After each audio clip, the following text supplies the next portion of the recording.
Good evening, Mr. Zakir Naik. My name is Gulab Chand Vishkarma, and I have a question. Bakrid is very Kareeb, very near this time, and the Muslim faith believe that on the occasion of Bakrid, they sacrifice the goats, buffaloes, and cows, and all that.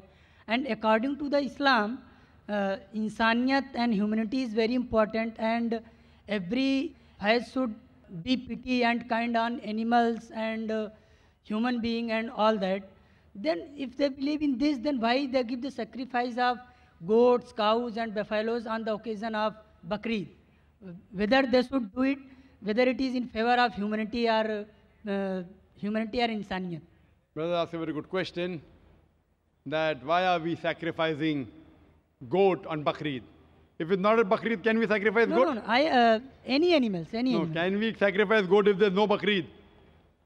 They sacrifices, they kills. I'm asking you the question. That means if no Bakrid, if we sacrifice the animal, it is allowed? No.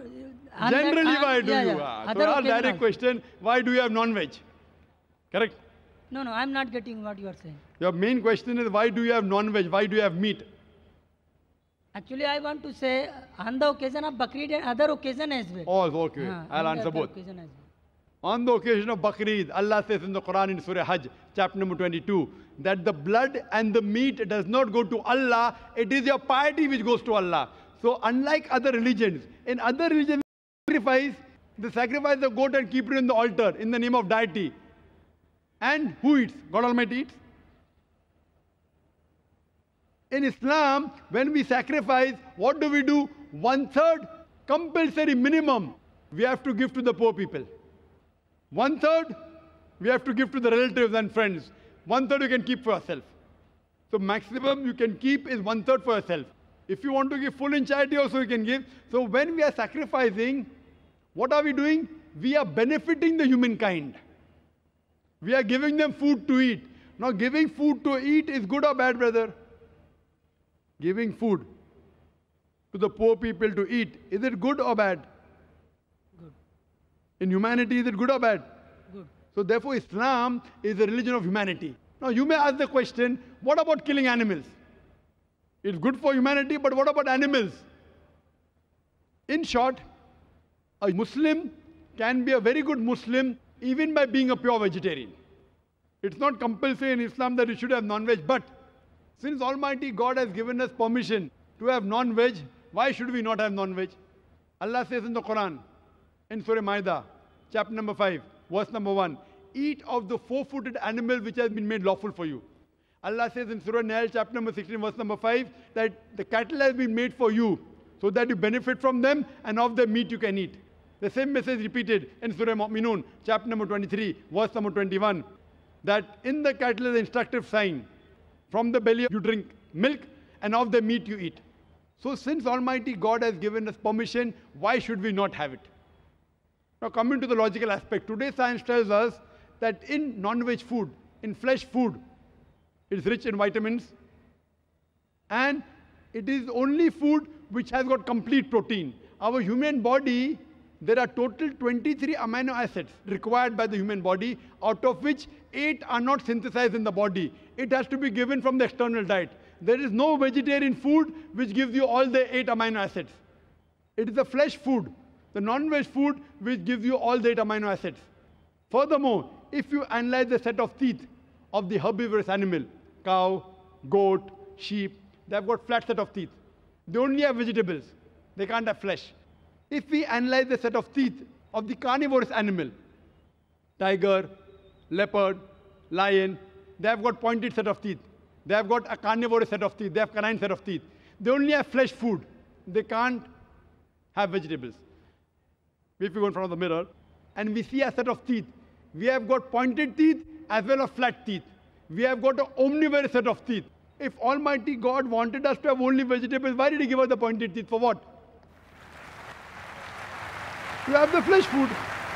Furthermore, the digestive system of the herbivorous animal, cow, goat, sheep, can only digest vegetables. They can't digest flesh food. The digestive system of the carnivorous animal, tiger, leopard, lion, can only digest flesh food. They can't digest vegetables. But the digestive system of the human being has got small intestine and long intestine. We can digest vegetable as well as fresh food. If Almighty God wanted us to have only vegetables, why did He give our digestive system we can digest both? Furthermore, there is a misconception that Hindus should not have non-veg. It's misconception. If you read the Hindu scriptures, it's mentioned in Manusmriti, chapter number 5, verse number 30, that Almighty God created some animals to eat and some to be eaten. If you eat the animals that have been created to be eaten, you're not doing a sin. It's mentioned in Manusmriti, chapter number 5, verse number 31, that Almighty God has created some animal for sacrifice. So if you kill the sacrificial animal, you are not doing a sin. It is mentioned in Manusmriti, chapter number 5, verse number 40, that killing in sacrifice is not a sin. There are various references in the Hindu scriptures and the Vedas that the sages and sons, they had non-veg, they even had beef. If you read Mahabharat Anushasan Parv, chapter number 88, you know the story of the Pandavas. You know Pandavas? 5 brothers. The eldest brother Yudhishthir, he asks Bhishma that what should we give in yagna, in puja, so that our ancestors will be satisfied. So Bhishma replies that if you give herbs and shrubs and vegetables, our ancestors will be satisfied for 1 month. If you give fish, for 2 months. If you give meat, for 3 months. If you give hare, rabbit, for 4 months. If you give goat, for 5 months. If you give bacon, for 6 months. If you give birds, for 7 months. If you give deer, 8 months. And the menu continues. If you give buffalo, for 11 months. If you give cow, our ancestors will be satisfied for 1 full year. And if you want your ancestors to be satisfied inexhaustibly, give red meat of goat or a rhinoceros. Who says that? Bhishma to Yudhishthir. The full menu is there. Vegetables, fish, rabbit, goat, everything is there. Buffalo, cow. So even in Hindu scriptures, eating non-veg is permitted. It is many of the Hindus, because they were being influenced by other philosophies of ahimsa, they started practicing it. And these people who follow ahimsa, that's non-violence, not killing any living creature, if any human being can lead a life without killing living creatures, I'm for it. What they say, killing animal is a big sin because they're life. Killing life is prohibited. Today science is advanced and we have come to know that even the plants have got life. So by eating vegetables, you're killing life also. But the logic has changed. No, we understand that the plants have got life, but the plants can't feel pain. Therefore, killing a plant is a lesser sin as compared to killing an animal. For sake of argument, I agree. Today science tells us that the human ear can hear frequencies between 20 cycles per second to 20,000 cycles per second. Anything below and above we can't hear. Today science tells us that even the plant cries, but the human ear cannot hear. So there was a farmer in USA who had equipment which converted the cry of the plant to the human ear, and used to know that that required water. Someone will say, okay, fine, I agree that the plant can feel pain, but it has got 2 or 3 senses less. Therefore, killing a plant is a lesser sin as compared to killing an animal which has got 5 senses.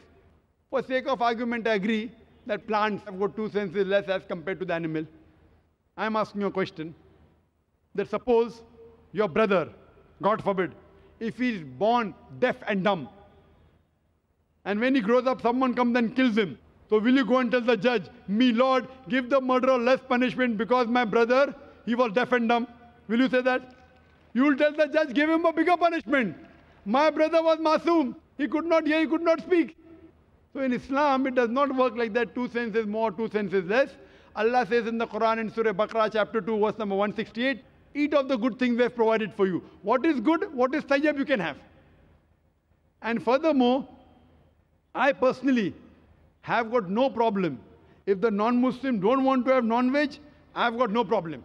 Personally. Only when they tell me it's a sin or you tell me it's against humanity, I give the reply. Personally, if the non-Muslims continue having vegetarians, good for me. If all the non-Muslims start having non-veg, then the price of mutton and beef will go high. Personally, I've got no problem.